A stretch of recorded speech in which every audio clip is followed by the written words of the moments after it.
see me looking up, I came out to have a little coffee time with me, myself, and I.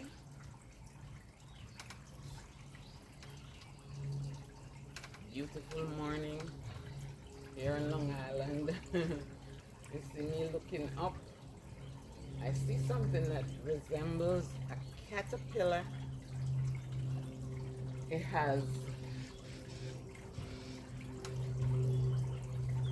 it's black with some green marks on it.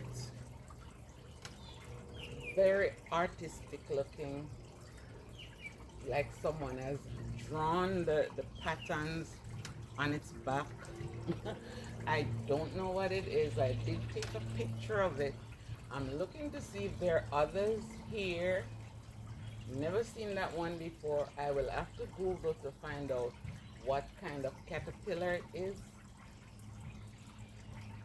But those creepy crawly stuff, I hate them. It just gives me the ibsy gypsy when I see them. So I'm gonna get my spray and I'm gonna spray it because I don't know if that one is one of those that is good for the environment. Don't know if that's one of those ones that are venomous. Not taking any chance, so I am going to get my spray. But it's not moving, it's just in one spot. I don't know how it made the mistake to climb up and got itself caught in this rose bush, because this rose bush carries a lot of prickles and it is hard for even you just touch it to remove it. You're getting sticks from the prickles that are on it, the thorns. So I don't know how it made its mistake and crawl its way all the way up there. And I think it's stuck where it's at and it can't come down. So it can't crawl itself out. So I'm gonna spray it. I'm not taking any chances. I don't want to ever see it around here again. So guys, this is story time. And this is about how I lost my first home in America because of family. Don't know what you're gonna take away from this. I know family is gonna see it. Yes, they are going to see it because although that particular person may not be on my page, the family members will show it to her, which is the truth. So when I came to this country, I knew nothing about using credit, what credit was for, and none of that. So I was into like my third year in America, and for some reason the credit score was at a place where I could purchase a house or a car or whatever I needed to purchase. I didn't know that. Anyway, this woman approached me and asked me if I could co-sign for a car for her. I didn't hesitate because she's one of my favorite cousins, and we were raised by our grandmother and we were very close. This is a cousin that I've always looked up to. She was like a role model to me. Always look up to her. Very classy, well spoken, educated, all of it. She's got it. She's got it. When I tell her she's got it, she is got it. And so I didn't hesitate, although family members said don't do it. My aunties, my mother, everybody said no, don't co-sign for nothing for her. I went ahead and I did it. My voice is very rough this morning. Woke up about an hour ago anyway. me try and get through the story. Anyway, I went ahead and I co-signed and thought I was co-signing. By this time, it has been a year, which I thought I was co-signing. So I was about to purchase a house because by this time I've gotten a job in the area where I live now, and the best bet for me was to move from where I live to the area where I'm living now. And a dear co-worker friend of mine said to me, "You are not going to rent anywhere. You are going to buy a house because the money you're going to pay for rent, it just makes sense you purchase something which is much better for you in the long run, because what you're going to pay for rent could go for mortgage." By this time, I knew nothing about purchasing a house and all of that in America because I just came here going into 4 years. Wasn't 4 years yet. Anyway, I started looking around for houses and found two houses that I was really interested in. It was either one or the other. So I decided to purchase this one that I really liked. I put down $10,000 on this particular house and waiting now. So you know it's locked in now. I just waiting to, all paperwork are done, everything is just waiting. The bank has officially granted the mortgage and it's approved and it's just waiting for closing now. Anyway, I went to the house one morning. The homeowner called me. It was an old couple and they were moving from that house down south to a much smaller house that they had purchased. So since they retired, she explained to me that she didn't want to be in a house that has upstairs. She didn't want to be in a house that was too big. She only wanted like a small 3-bedroom house for her husband and her grandkids when they come to visit. And the lady said to me, "Everything in this house belongs to you. All we're taking out of this house is our clothes, our memorabilia, and things that means a lot to us. But the furniture, everything in the kitchenwares, everything is yours. We are leaving this house as is for you. As you see, you're young, you're single, and you're single mother trying. So we're happy that you can purchase this house to raise your children here." I was happy. I was so happy. Anyway, we walked the house a third time because I've gone through the house 2 more times already. And you know, things that I saw, she said, "Oh, whatever you see and you don't want, we will put them out. Don't worry about it. We'll clear the house the best we can for you." Being as this woman has been so happy that a young family is gonna move into their house, you know, she was willing to do any little thing to help out. So I said to her, no, you don't have to move anything. Just leave everything as is. I'll make sure it's cleared and I can go through whatever I want, and what I don't want, I will put them out. By this time, guys, I really didn't have much because I was just living in a 2-bedroom rented place in Queens at the time. I didn't have much, not much. Nothing to write home about. What I had as furniture there could have put out on the streets when we were moving, because as I said, I was just in the country little into 3 years. So anyway, we were set for the closing, you know, coming up to closing. The owner of the house the owner called me, not the owner, my lawyer called me and said, you know, the mortgage fell through because you have a repo on on your credit.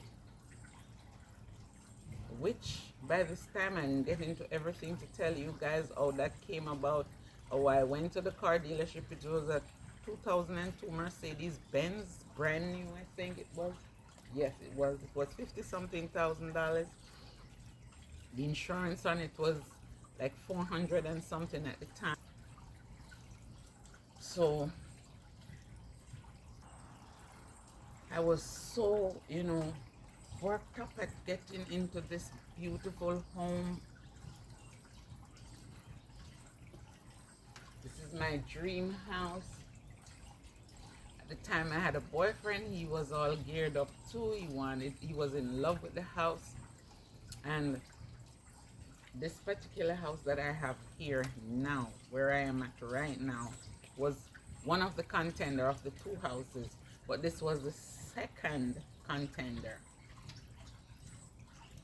Actually, this house wasn't too much interested because the basement was a problem where we had flooding in the basement, and the owner could not identify where or why the basement was flooding. Anyway, when the lawyer called me and told me that I had a fallout, but by this time I knew that we had a problem with the mortgage, with the car, that I didn't co-sign for the car. The car was solely in my name, which I have receipts to show. The car was solely in my name when I thought I was co-signing. The documents for the car was not sent to my address where I lived in Queens at the time. And there was no way for me to know that she was not paying on the car at the time. She wasn't paying anything. So I had people watching me all over. I had people going to my aunt's house where I lived. I had people going to my mother's house where I had lived when I come to America. That's all the addresses that came up on my whatever public documents, where they can search for you, places that you have lived, address that you have used. And the address that she puts was the address that she lived. I didn't know the address. I know the area, I know the house, I know how to get there, but the address I didn't know. And I know the name of the town, but the exact street name, because with me, I don't need to know the name of the street per se, because once I've been to a place one time, I don't even need the GPS to go back. I can find it. If it's 100 years after, I still can find that place. Anyway, it happens that I'm watching my little green friend. It happens that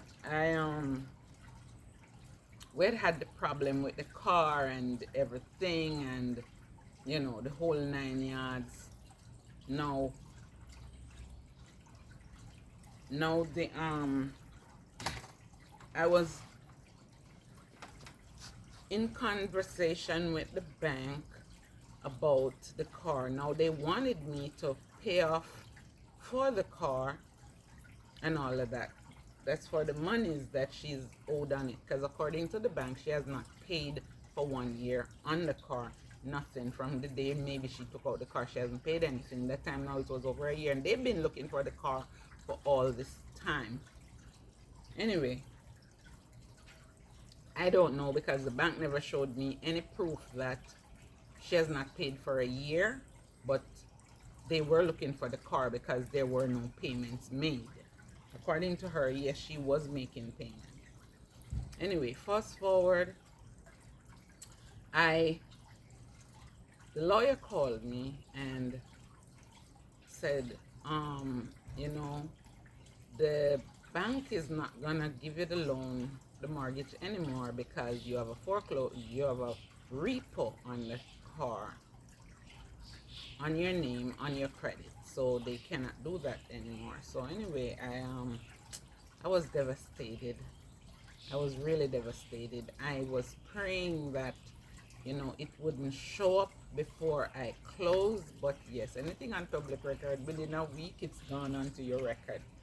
Or a month, it's on your record. So anyway, that house fell through.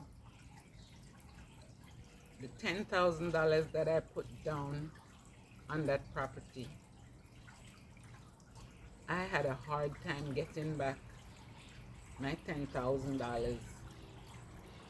Their lawyer did not want to pay back the money. And yes, I can understand in the interest of the family at the time how they had felt, because I was certain that we can close. I got the mortgage. They were certain. So this family was in happy mode to now move into their new home, wherever they were moving to. And I got the mortgage, so that's good. Everything was in gear. I'm packing to move, everything, packing up to move and all of that. No, by this time I'd given notice to my landlord, letting him know that I'm gonna move at the end of the month, which I'd given him that notice like 2 months before I knew, how things was gonna go. I gave him the notice, probably, but he knew that I was a good tenant, so he didn't have a problem with that. He said, okay, no problem, I'm gonna miss you, I'm so happy for you, you're such a trying woman, you come here with nothing, and look at you now, in just 3 years you're about to purchase your first house. And he was genuinely happy for me. And I remember my lawyer called me the morning, I think it was about 2 days before closing, and he said, we're not gonna get the mortgage again, and the bank isn't gonna give you the mortgage again because of the repo on your name. I didn't know what to do by this time. It was way into me, like 5 days to get out of the rented place I was in. I couldn't go back to the landlord to tell them that retract the notice that I gave you, and because I can't leave. The mortgage that I was depending on, it fell through. I couldn't do that. Now I was partially homeless in America now, because by this time I have to move out of that house by the Monday, because I think that it was the weekend, and then the Monday would have been the first of the month. And I remember I packed everything. I rented a container, place to put my stuff. Don't know what to do, can't get that money back. This house I had looked at with the owner of this house was, at the time, the owner of this house was a lawyer, and I called him up, and I said to him, I said, listen, the problem I'm having right now is the mortgage that I was supposed to get on the bank is forfeiting. I forfeited because there's a credit report that came out that I have a repo on the car, so I'm not gonna get the mortgage again. So now I am thrown into limbo.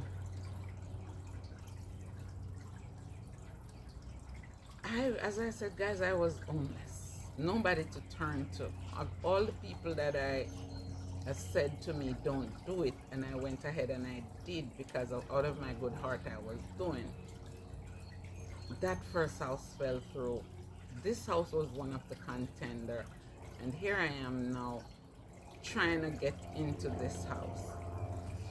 And for that reason, I could not get my $10,000 back. I ended up having to get a lawyer, which was The owner of this said house that I am in now to go after that other lawyer so I could get my money back. And with that said, didn't get all 10,000 back. I got back like about $8,000. And only per rigmarole, I had to give up the apartment. We had to stay at a friend's house for a couple of nights. I think we stayed. No, we didn't move in. We were supposed to stay at a friend's house. The same friend that told me about, encouraged me to purchase a house. She was willing to take me in and my boyfriend and my 3 kids at the time. But God, God, that man, God, that man, God, don't ever lose your trust in him. My coffee is getting cold and I'm watching my bug, my caterpillar.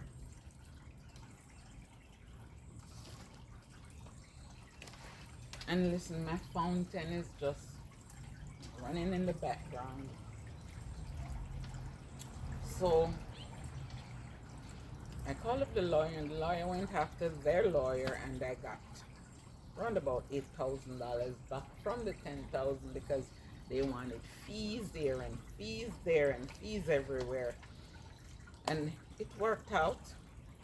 And then I had to pay my lawyer $4,000 for him to get the monies back from their lawyer. So in all, I end up with I walked away with almost 4,000 of the $10,000. That is how the money just dwindled away. Mind you, this was a down payment hold on that first house. Yes. So that is how I lost my first house in America, all because of a family member. Guys, whatever you do, do not co-sign for anything for anybody. If it's even your mother, don't do it. What I said, do not do it. Let them know you love them very much, but you're not gonna do it. Let them know this. I love you very much. I will do anything else for you, but I am not gonna sign on any document for you. I went back and I did the same thing for my own child. I co-signed on a car for my daughter. Yeah, 'cause that's my daughter. That's my child. She needs me. That's what a mother do. But I would not do that for nobody else. For my child, my children, yes, I will. I'll do it. It took me years to actually bring back myself to, but in the next video I will let you guys know, I will tell you, I will share with you the journey of co-signing for anybody in America, what it does to your life, to your credit, the things it does to you. It's a feeling I would not wish for my enemy, because it affects you both mentally, psychologically, and physically when you think of it and everything that I have been through. If you don't walk this road, you won't know what it feels like. If you like this video,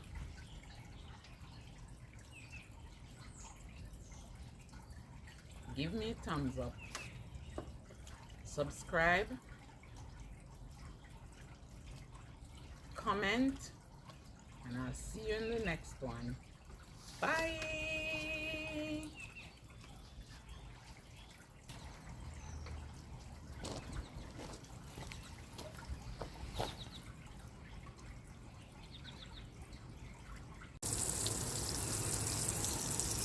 Water in the climbing rose. I said camera does not do justice to this plant. It does not. It does not. Anyway, gotta give it some water. The days are hot.